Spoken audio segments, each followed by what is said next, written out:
warahmatullahi wabarakatuh. Bertemu lagi dengan saya Dianti Farida Yustika dengan NIM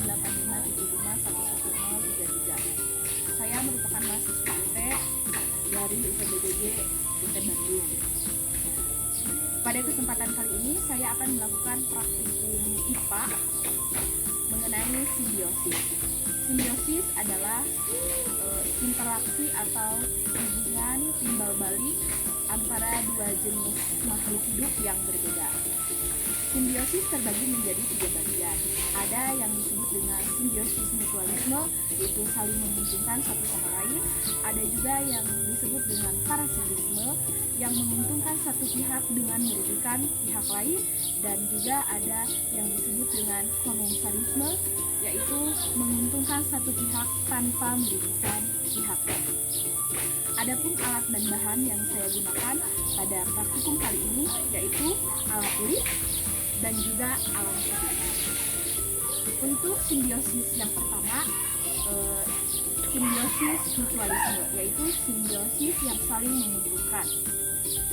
Hubungan ini dapat saling menguntungkan, contohnya seperti pada tumbuhan dan cacing tanah.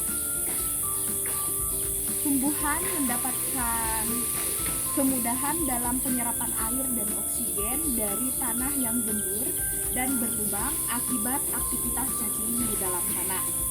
Sedangkan cacing tanah mendapatkan makanan dari daun kering yang jatuh ke tanah dan mengalami kebusukan.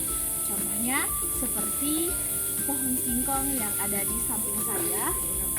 Pohon singkong dapat tumbuh subur karena adanya aktivitas cacing di dalam tanah, yang menjadikan tanahnya menjadi gembur dan berlubang. Cacing di dalam tanah mendapatkan makanan dari daun-daun yang kering yang berjatuhan ke tanah.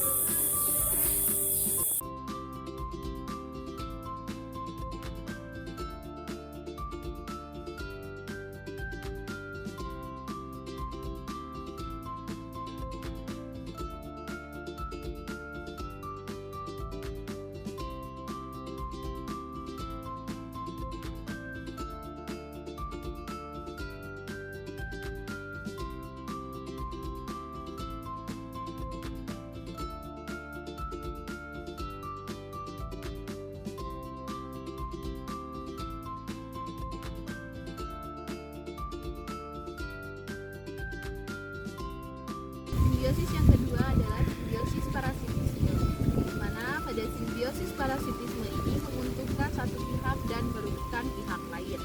Contohnya seperti nyamuk dan manusia.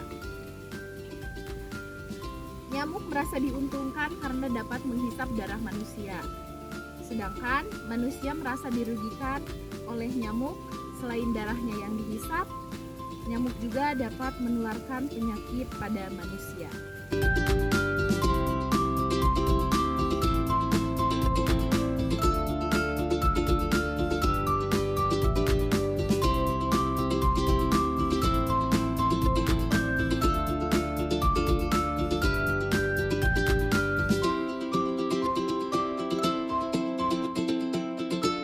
Selanjutnya, simbiosis yang ketiga adalah simbiosis komensalisme, di mana pada simbiosis komensalisme ini menguntungkan satu pihak tanpa merugikan pihak lain.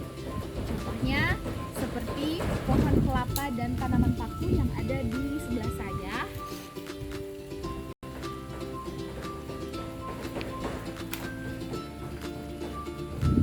Tanaman paku membutuhkan tempat untuk menempel dan tumbuh.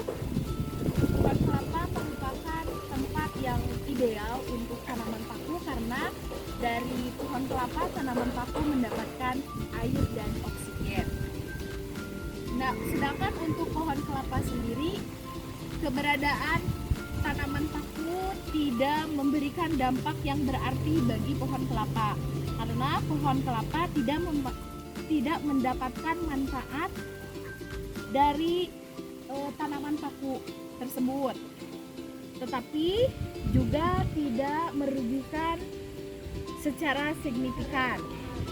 Jadi, untuk kesimpulan praktikum kali ini mengenai simbiosis, bahwa simbiosis terbagi menjadi 3, yaitu simbiosis mutualisme, saling menguntungkan. Yang kedua, simbiosis parasitisme, menguntungkan satu pihak dan merugikan pihak lain. Dan yang terakhir, simbiosis komensalisme, menguntungkan satu pihak tanpa merugikan pihak lain.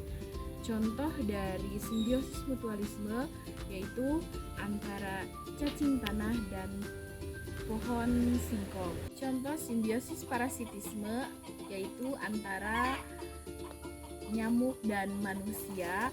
Dan yang terakhir, contoh simbiosis komensalisme, hubungan antara pohon kelapa dan tanaman paku. Mungkin cukup sekian video praktikum kali ini. Sampai berjumpa di video selanjutnya. Wassalamualaikum warahmatullahi wabarakatuh.